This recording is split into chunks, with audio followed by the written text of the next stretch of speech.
SSC আন্দোলন এখন ঠিক কোন স্তরে রয়েছে?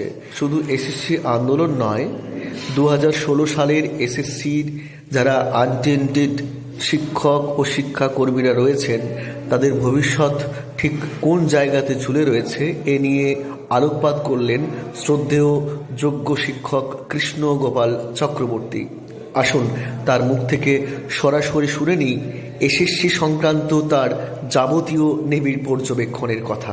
যাই হোক, যেটার জন্য আজকে লাইভে আসা,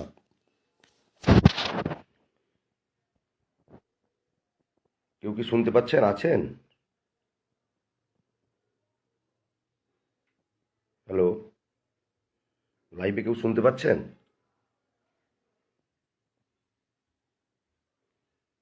কেউ যদি শুনতে পান তাহলে একটু লাইভে কমেন্টটা করুন, শুনতে পাচ্ছেন?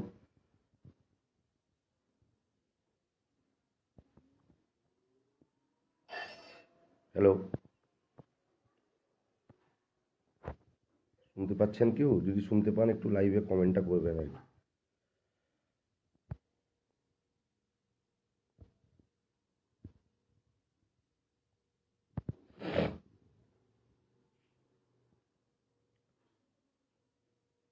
আমাদের এই 2016 প্যানেলের চাকরিহারা যোগ্য শিক্ষক শিক্ষিকাদের পক্ষ থেকে আমরা দীর্ঘদিন রাস্তার আন্দোলন, আইনি লড়াই আমরা লড়েছি।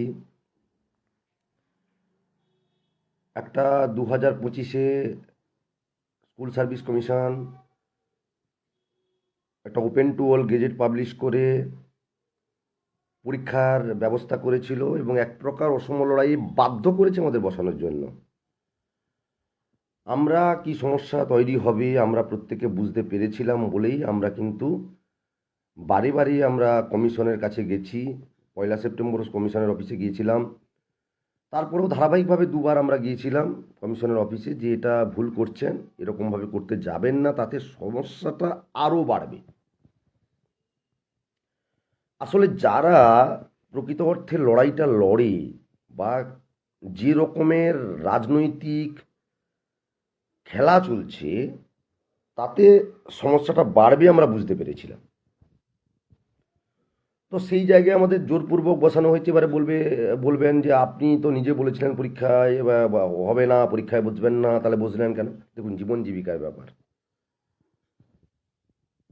তার চেয়েও বড় ব্যাপার একজন ইন সার্ভিস হিসাবে পুরনো ক্যান্ডিডেটরা তারা নতুন কোনো নোটিফিকেশান হলে সেখানে বুঝতেই পারে, কোনো অসুবিধার কিছু নেই। নতুনরা পুরনোতে ফিরে যেতে পারে না। তো আমরা 2016 থেকে চাকরি করছিলাম,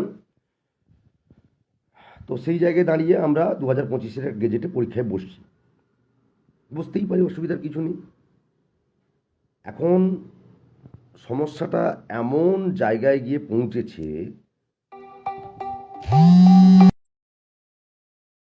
সমস্যা নিরসন করতেই হবে। তার জন্যই আমরা বারে বারে যখন দেখবেন আমরা বিকাশ ভবনে অভিযান করি বা আচার্য সদন অভিযান করি বা জেলাভিত্তিক আমরা যখন আন্দোলন করি, আমাদের উদ্দেশ্য একটাই ছিল, আমরা মুখ্যমন্ত্রীর সাক্ষাৎ চাই। আমরা জানি এই সমস্যার সমাধান এই শিক্ষামন্ত্রী বলুন বা কমিশনের চেয়ারম্যান বলুন বা ডিপার্টমেন্টের প্রিন্সিপাল সেক্রেটারি বলুন, করতে পারবে না। আমরা জানতাম, কেন আমরা মুখ্যমন্ত্রীর সাক্ষাৎ প্রার্থনা করেছিলাম। এখন আমাদের দাবি হচ্ছে কমিশনের চেয়ারম্যানের পদত্যাগ চাই। এই দাবিতেই মিছিল হবে, হবেই হবে কলকাতাতে। কমিশনের চেয়ারম্যানের পদত্যাগ চাই এবং স্কুল এডুকেশন ডিপার্টমেন্টের প্রিন্সিপাল সেক্রেটারি বিনোদ কুমারের পদত্যাগ চাই, পাতি কথা। এবং মুখ্যমন্ত্রীর সাক্ষাৎ চাই, আর কোনো দাবি থাকবে না। সব দেখে নেওয়া হয়েছে আমাদের। লড়াইটা এবারে হবে, এই অপদার্থ চেয়ারম্যানকে আগে কমিশন থেকে সরাতে হবে। বারে বারে বৈঠক করেছি কমিশনের চেয়ারম্যানকে, আমি নিজে বলেছিলাম যে স্যার, এই যে একটা অনৈতিক উপায়ে পরীক্ষাটা নিচ্ছে, আপনি জানেন এখন স্যার ম্যাডামদের অবস্থাটা কি? এই দীর্ঘ লড়াই করার পর, মানসিক লড়াই, শারীরিক ধকল, মানসিক ধকলকে উপেক্ষা করে তার পক্ষে পরীক্ষা দেওয়া সম্ভব কিনা আপনি জানেন? একটা 37 বছর, 38 বছর, 40 বছর, 45 বছর, 48 বছরের ক্যান্ডিডেটের কখনো 27-28 বছরের ছেলেদের সঙ্গে লড়াই করা সম্ভব নয়? না, সবই বুঝি উনি বলেছিলেন। আরে সমস্যা নিরসন করতে গেলে কি পদ্ধতি অবলম্বন করতে হবে আপনি ব্যুরোক্রেটের চেয়ারে বসে আপনি জানেন না? কেন এরকম ভাবে লড়িয়ে দেওয়ার চেষ্টা করছেন? সমস্যার গভীরে ঢুকতে পারছেন না আপনারা, আমরা বুঝতে পারছি।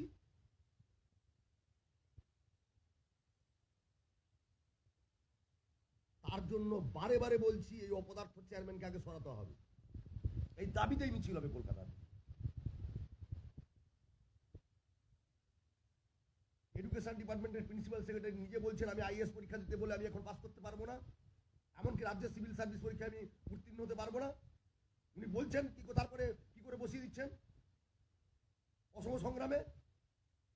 আমরা তো লড়াই চাইনি, কোনো যোগ্য শিক্ষক শিক্ষিকা চাননি যে আমাদের ফ্রেশার ভাই বোনদের সঙ্গে আমরা লড়াই করি, একবারে লড়াই করতে চাই না। আমরা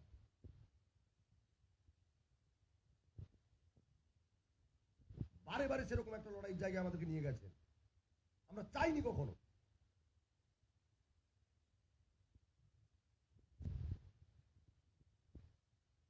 আজকে যদি মাদ্রাসা সার্ভিস কমিশনে যিনি চেয়ারম্যান আছেন, আজকে মাদ্রাসার জটগুলো কিভাবে কেটে যাচ্ছে, খুলে যাচ্ছে, এত বছর পরে কি সুন্দরভাবে নিয়োগ হচ্ছে। হ্যাঁ, দেরি হয়েছে, মাদ্রাসাতেও প্রবলেম ছিল, কারণ সরকারের বিভিন্ন সেক্টরে নিয়োগ করার অবস্থাটা খারাপ তৈরি করে রেখেছিল।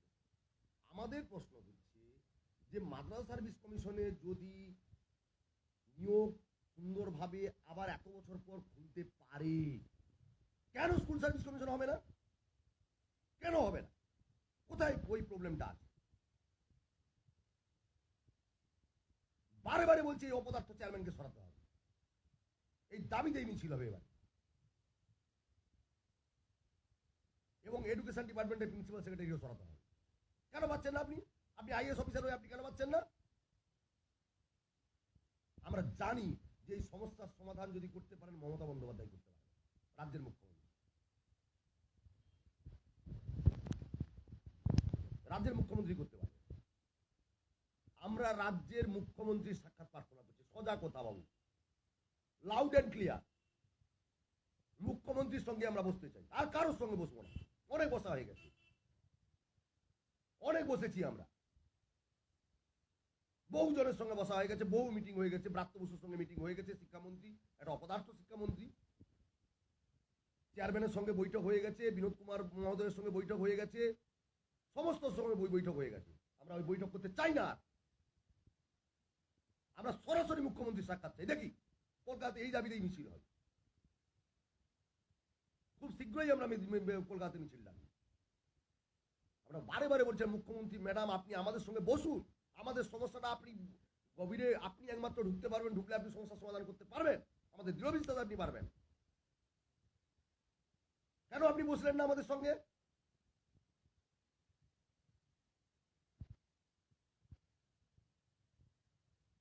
বুঝলেন না? বারে বারে বলেছি আমরা যে অপদার্থ চেয়ারম্যান সিদ্ধার্থ মজুমদারকে ঘাড় ধরে কমিশন থেকে সরান্ত দেখি।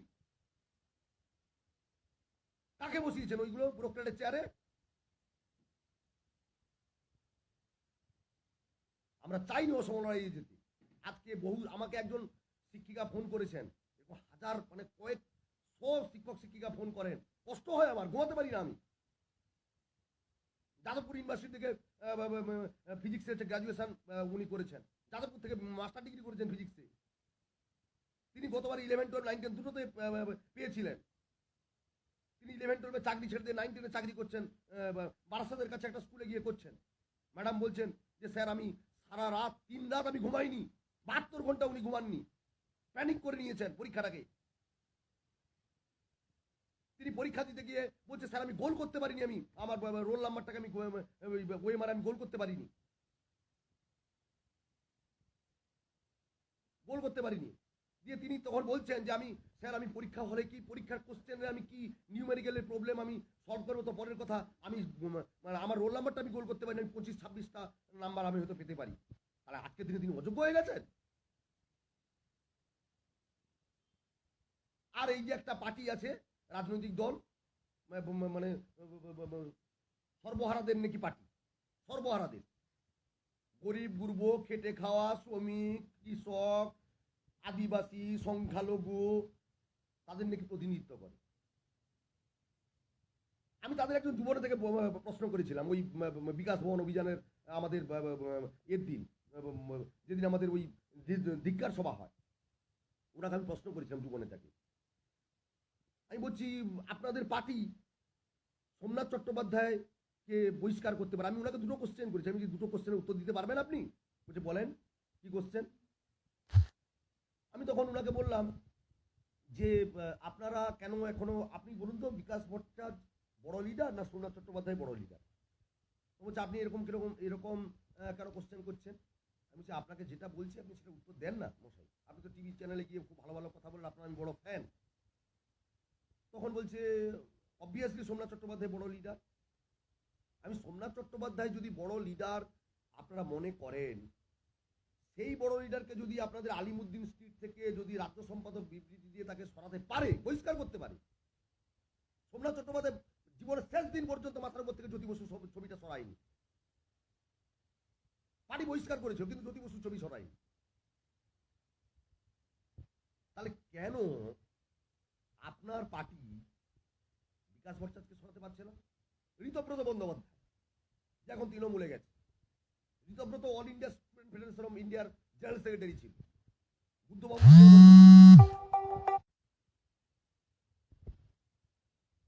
স্নেহধন্য ছিল। তাহলে স্বাভাবিকভাবে রাজ্যসভা সাংসদ করেছিল, তাই ঋতব্রতকে বহিষ্কার করতে পারে, তার কেন? হ্যাঁ বলো। হ্যাঁ, তাহলে কেন আপনাদের এই পার্টি বিকাশ ভট্টাচার্যকে সরাতে পারছে না?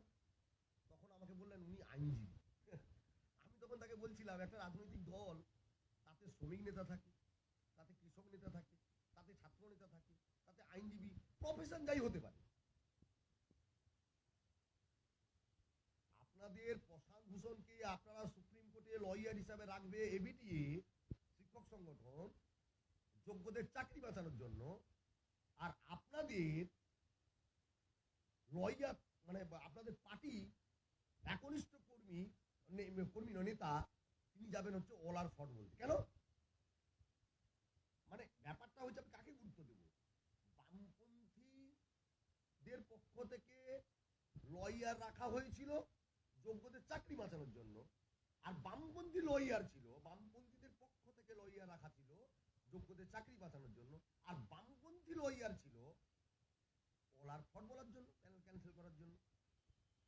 আরে সুবল সোরেন কোন দলের প্রতিনিধিত্ব করে, মানে কোন সমাজের প্রতিনিধিত্ব করে? দলের বলছি, সরি ভুল হয়েছে, কোন সমাজের প্রতিনিধিত্ব করে? আমার পরিবারে আমি হচ্ছে প্রথম জেনারেশন চাকরি করি, তারপরেও বলবো আমাদের পরিবারের লোকেরা মানে এইটুকু বোঝে যে খেয়ে দিয়ে হলো সন্তানকে পড়াতে হবে। সুবল সোরেনদেরকে কি লড়াই লড়তে হয় আপনারা জানেন না। আসলে আপনারা হচ্ছে গরিব গুরুব সমাজের প্রতিনিধিত্ব কোনো কালে করেন না, আপনারা এলিট সমাজের প্রতিনিধিত্ব করেন। আরে কলকাতায় থেকে মশাই আপনি জঙ্গলমহল বুঝবেন? কত সহজ। জীবনে কাঁকড়া জোট দেখেছেন, আমলা শোল দেখেছেন? ওখানে মানুষের কি অবস্থা?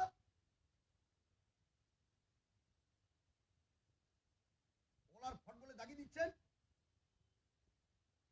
বামপন্থীরা সবচেয়ে বড় হচ্ছে গরিব গুরব সমাজের কথা বলে হচ্ছে সবচেয়ে বড় এলিট ক্লাস শ্রেণীর হচ্ছে প্রতিনিধিত্ব করে।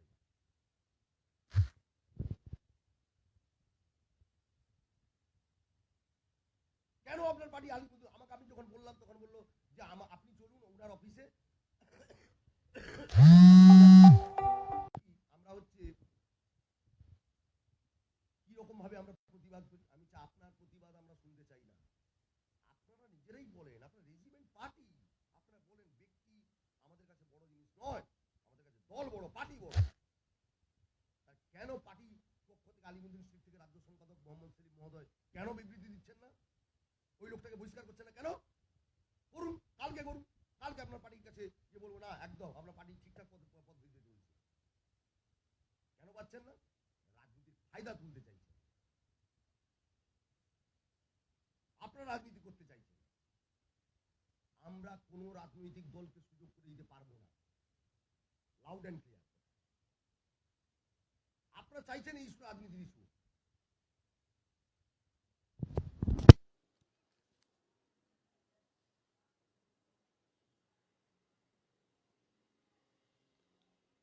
শুনতে কি পাচ্ছেন? হ্যালো, শোনা যাচ্ছে?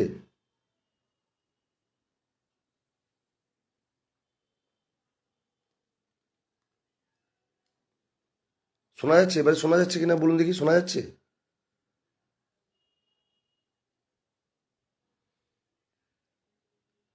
শোনা যাচ্ছে?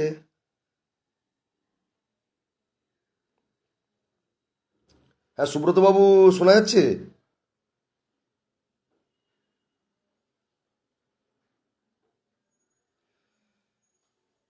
যাই হোক, যেটা বলছিলাম যে আপনাদের দলের রাজনীতির সঙ্গে সম্পর্কযুক্ত ব্যক্তি, তিনি কলকাতার মেয়র হয়েছিলেন।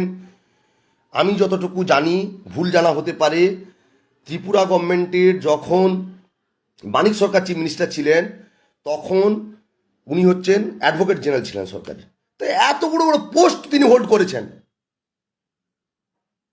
তাহলে কেন ওই ব্যক্তিকে আলিমুদ্দিন স্ট্রিট থেকে বিবৃতি দিয়ে ওনাকে সরানো হচ্ছে না? কেন সরানো হচ্ছে না? রাজনীতি করছেন মশাই আপনারা। আপনারা জানেন এই প্যানেলের মধ্যে কত যোগ্য শিক্ষক শিক্ষাকর্মী আছে? একটা সরকার তার অধীনস্থ কমিশন পরীক্ষা নেবে, এটাই স্বাভাবিক। আমরা পরীক্ষার্থী পরীক্ষায় বসেছিলাম। সে ওএমআর রাখবে না ওএমআর খেয়ে ফেলবে, না ওএমআর পটি পরিষ্কারের কাজে লাগাবে, না ড্রেনে ফেলবে, তার দায় কি আমরা নেবো নাকি মশাই? ছাবলামো হচ্ছে।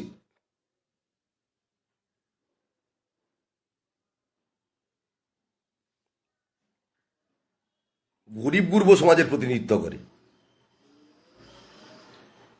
কিশুন বেসরা কোন সমাজের প্রতিনিধিত্ব করে? দুলাল মুর্মু কোন সমাজের প্রতিনিধিত্ব করে? কৃষ্ণ বেসরা কোন সমাজের প্রতিনিধিত্ব করে? সুবল সরেন চলে গেল, তা কোন সমাজের প্রতিনিধিত্ব করে? তার পরিবারে কজন খোঁজ রেখেছেন? কোন পার্টি খোঁজ রেখেছে? আপনারা একাধিক সুবল সরেন চেয়েছেন, আরো সুবল সরেন আসুক।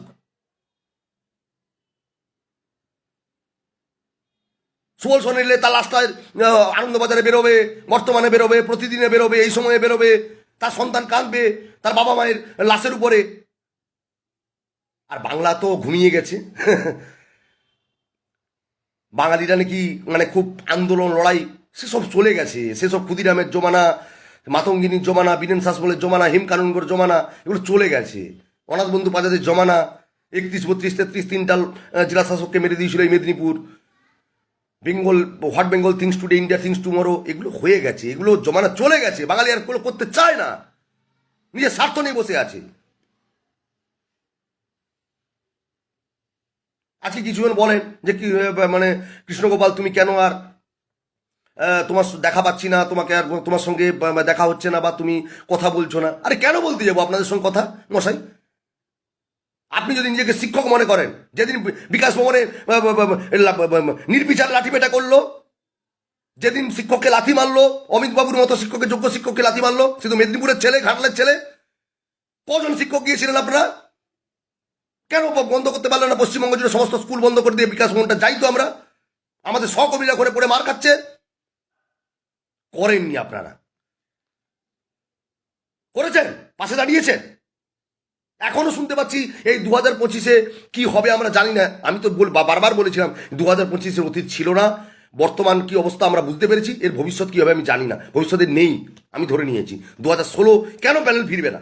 আজকে যদি আমি এই প্যানেলে আমরা যদি চাকরি পেয়েও যাই, আমি তর্কের খাতিরে ধরলাম চাকরি পেয়ে গেলাম, কিন্তু সেই তো অন্যায়ের সঙ্গে আপোষ করা হবে। 2016-তে তো আমরা কোনো অন্যায় করিনি। আপনার সিবিআই তদন্ত করেছে, ভারতবর্ষের সর্বোচ্চ ইনভেস্টিগেটিং এজেন্সি।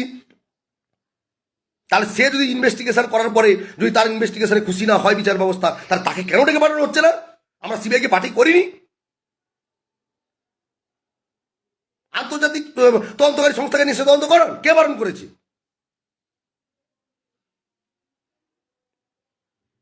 রাজনীতির ময়দানে রাজনীতি করতে চাইছেন আপনারা।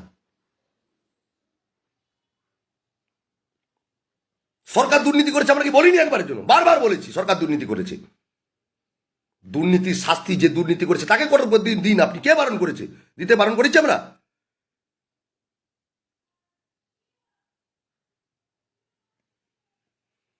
তা না করে আপনার রাজনীতি এখান থেকে ফায়দা তোলার চেষ্টা করেন। আর ফায়দাটা আমাদের আপনাদেরকে করে দেবো নাকি? মানে আমাদের লাশ আসবে, আমরা মরবো, আমাদের পরিবার কাঁদবে, আপনারা চলে আসবেন, ছোলা ভিজানো নিয়ে চলে আসবেন, চাল নিয়ে চলে আসবেন, হ্যাঁ, খাবার নিয়ে চলে আসবেন, উত্তরীয় নিয়ে চলে আসবেন। আমরা ওটা চাইছি? আমরা চাইছি না।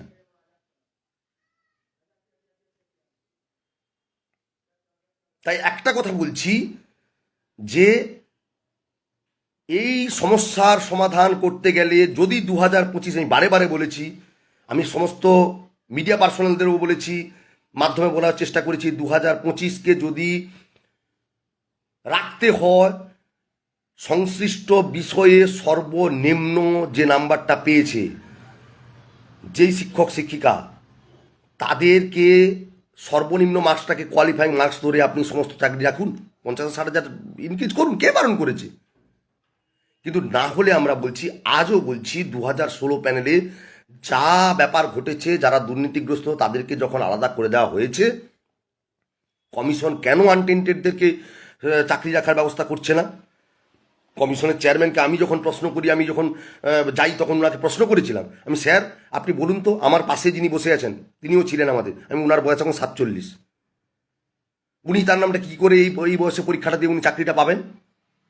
বুঝছি না, সে তো অবশ্যই, আমি আশা করছি যে তার নামটা কি আপনারা সবাই পেয়ে যান। আরে আপনি ঈশ্বরের কাছে ডাকলেন যে আমার চাকরিটা হয়ে যাক, ঈশ্বর শুনলো না আপনার কথা, তো আমাদের কি হবে সেইটাই জানতে আসছি আপনার কাছে।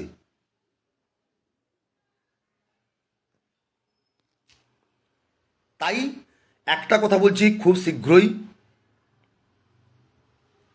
স্কুল সার্ভিস কমিশনের এই অপদার্থ চেয়ারম্যানের পদত্যাগ চাই। এটা অপদার্থ, একবার অপদার্থ, মানে একবার দর্থহীন ভাষায় বলছি, একবার অপদার্থ। আপনি মশাই, আপনি প্রফেসর নাকি আমার দেখার দরকার নেই।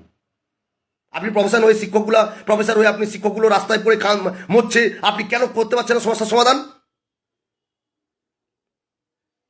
স্কুল এডুকেশন ডিপার্টমেন্টের প্রিন্সিপাল সেক্রেটারি বিনোদ কুমার মহোদয়, তার সঙ্গে বৈঠক হয়েছে, আমরা ছিলাম, শিক্ষকদের প্রতিনিধিত্ব হয়ে আমরা ছিলাম।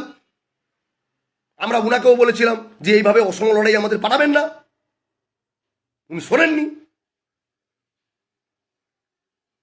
এবারে এটাই বলছি যে ওই বিনোদ কুমারটারও পদত্যাগ চাই। আমরা সরাসরি মুখ্যমন্ত্রীর সাক্ষাৎ চাই, সোজা কথা, আমাদের আর কোনো কথা নেই। আমরা এইবারে কলকাতায় মিছিল করবো ওইটার দাবিতে। এই দুটো পোস্টকে আগে ভ্যাকেন্ট করুন, আমাদের পোস্টের কি হবে আমরা পরে ভাববো, আমাদের পোস্টের ব্যাপারটা আমরা পরে বুঝবো। আমরা বলছি স্কুল সার্ভিস কমিশনের ওই চেয়ারম্যানের ওই চেয়ারটা, ওটা ওই ব্যক্তিকে সরিয়ে দেন, সোজা কথা সরিয়ে দেন, আর এডুকেশন ডিপার্টমেন্টের প্রিন্সিপাল সেক্রেটারি ওকে সরিয়ে দেন।